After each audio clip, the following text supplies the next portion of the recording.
कभी कभी हम किसी अपने को लेकर इतने अलर्ट हो जाते हैं कि हमें खुद पता नहीं चलता हम उसकी केयर कर रहे हैं या फिर उसकी लाइफ को मैनेज कर रहे हैं। शुरुआत कंट्रोल से नहीं होती। शुरुआत होती है एक सिंपल से थॉट से।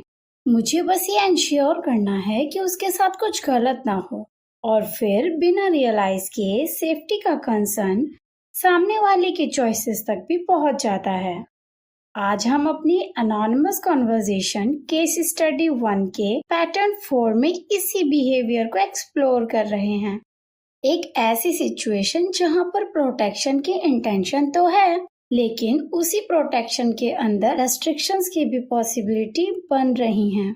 लास्ट एपिसोड में हमने इसी कॉन्वर्जेशन के एक पैटर्न पे बात की थी, जिसमें हमने जाना कि कैसे प्यार के साथ रिस्पॉन्सिबिलिटी भी आ जाती है, कैसे अपकमिंग मैरिज को लेकर एक्साइटमेंट के साथ फियर भी था, और उस फियर के पीछे छुपा हुआ था फाइनेंशियल इनसिक्योरिटी और फ्यूचर का प्रेशर। लेकिन इस कॉन्वर्जेशन में एक और कंसर्न सामने आया। वो पर्सन अपने पार्टनर की सेफ्टी को लेकर वरीड था। उसकी पार्टनर डिफरेंट कंट्री से थी। उसके लिए सब कुछ नया था। उसके माइंड में एक थॉट था, मुझे उसकी सेफ्टी को लेकर हमेशा अलर्ट रहना होगा। लेकिन साथ ही उसने एक और पॉसिबिलिटी को नोटिस किया कि कहीं सोसाइटी के डर से मैं उसके फ्रीडम को रिस्ट्रिक्ट ना कर दूं। बस फिर क्या था, यहाँ से इस कॉन्वर्जेशन में एक और लेयर दिखाई दी। पर्सन सिर्फ ये नहीं सोच रहा था कि उसकी पार्टनर सेफ रहे, उसे ये भी कंसर्न था कि प्रोटेक्ट करते करते कहीं उसकी फ्रीडम ही कम ना हो जाए। यहाँ पर फियर के साथ एक सेल्फ चेक भी था। अब एक सवाल आता है जो पूछना बहुत जरूरी है। जब हम किसी अपने को लेकर कंसर्न होते हैं तो हम किस पॉइंट तक सिर्फ कंसर्न दिखाते हैं और किस पॉइंट पर आकर डिसीजन लेने लगते हैं। एक तरफ तो हम कहते हैं कि हम उसे प्रोटेक्ट करना चाहते हैं और दूसरी तरफ रेस्ट्रिक्ट नहीं करना चाहते। दोनों थॉट एक साथ आ सकते हैं, लेकिन फिर भी ये जानना जरूरी है कि इन दोनों के बीच की लाइन कहाँ पर ब्लर होने लगती है।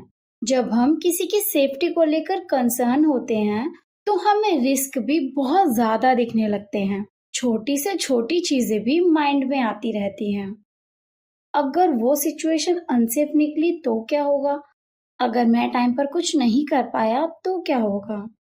फिर एक थॉट और आ जाता है, अगर मैं पहले से सिचुएशन को मैनेज कर लूं तो शायद रिस्क कम हो जाएगा। यहाँ से एक बहुत बड़ा शिफ्ट आ जाता है। प्रोटेक्शन से रेस्ट्रिक्शन की तरफ हम बढ़ने लगते हैं, वो भी बिना किसी लाउड मोमेंट के।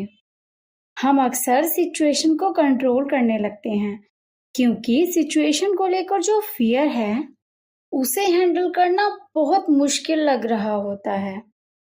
ये थॉट्स कुछ ऐसे हो सकते हैं, अगर वो ये ना करे तो मुझे टेंशन नहीं होगी। और फिर सॉल्यूशन बन सकता है, तो वो ये करे ही ना तो कितना अच्छा होगा, इससे शायद टेंशन कम हो जाएगी, लेकिन सामने वाले की फ्रीडम भी तो कम हो जाएगी। और यही वो जगह है जब केयर बाहर से केयर जैसा दिख रहा होता है, लेकिन उसके पीछे अपना फियर भी होता है।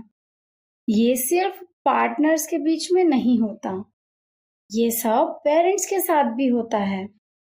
बस शब्द थोड़े बदल जाते हैं।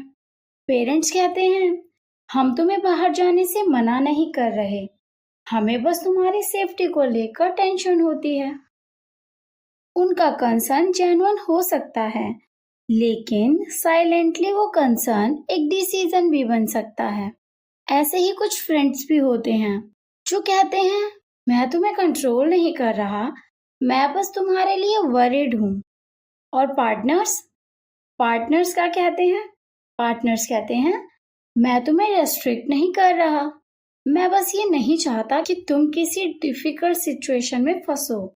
यहाँ पर प्रोटेक्शन और ओनरशिप बिल्कुल पास आ जाते हैं। और इन तीनों सिचुएशंस में किसी का कंसर्न फेक हो ये जरूरी नहीं है। हो सकता है केयर जेन्युइन हो, लेकिन फिर भी बिहेवियर तो कंट्रोलिंग लगता है। और ये डिफरेंस एक सिंपल कॉन्वर्जेशन में दिख जाता है। केयर कुछ ऐसे दिखाई पड़ती है, मुझे ये सिचुएशन रिस्की लग रही है, तुम इसके बारे में क्या सोचते हो?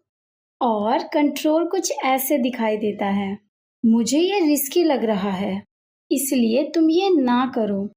एक लाइन कंसर्न बता रही है और दूसरी लाइन सामने वाले का डिसीजन खुद ले रही है, जो एक तरह से कंट्रोल है।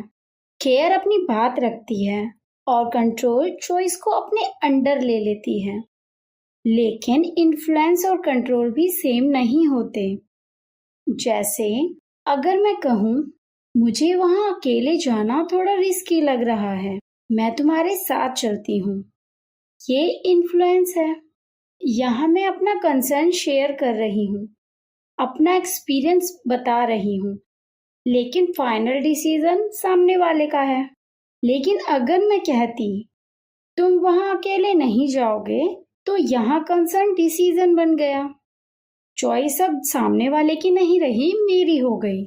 वार्निंग देना, एक्सपीरियंस बताना, रिस्क समझाना, अपनी प्रेफरेंस रखना, ये सब इन्फ्लुएंस के अंडर आता है। इसमें सामने वाले की चॉइस इंटैक्ट रहती है, लेकिन उसके बाद डिसीजन किसका रहेगा, शायद वही पॉइंट सबसे ज्यादा मैटर करता है। इसलिए किसी का बिहेवियर देखते वक्त सिर्फ ये देखना इनफ नहीं है कि वो क्या कर रहा है, कभी कभी ये भी देखना पड़ता है उसके पीछे का फियर क्या है। उस केस में भी यही हो रहा था, एक जेन्युइन फियर था नए देश में पार्टनर की सेफ्टी को लेकर। लेकिन उस सेफ्टी के साथ पर्सन ने खुद से एक सवाल भी किया, कहीं मैं उसकी फ्रीडम तो रेस्ट्रिक्ट नहीं कर रहा हूं ना। इस केस का ये पॉइंट नहीं है कि किसी को प्रोटेक्ट करना रोंग है, ना तो प्रोटेक्ट करना गलत है और ना ही कंसर्न दिखाना, और हर प्रिकॉशन कंट्रोल नहीं होता। लेकिन ये डिफरेंस कभी कभी बहुत क्वाइटली आता है। ये ऐसे होता है, पहले बोला जाता है मुझे तुम्हारी सेफ्टी की टेंशन है, फिर ये हो जाता है कि ये मत करो, फिर ये आगे बढ़ता है कि तुम्हें मेरी सारी बात माननी चाहिए। हर सिचुएशन में ये कंट्रोल नहीं बनता, लेकिन अगर कभी अपनी किसी क्लोज रिलेशनशिप में ऐसा कुछ नोटिस करो, तो एक सेकंड के लिए उस पर्सन की साइड से सोचना। जिस पर्सन को आप प्रोटेक्ट करना चाहते हो, उसकी नजर से देखने पर आपकी केयर उसे कैसी फील हो रही है।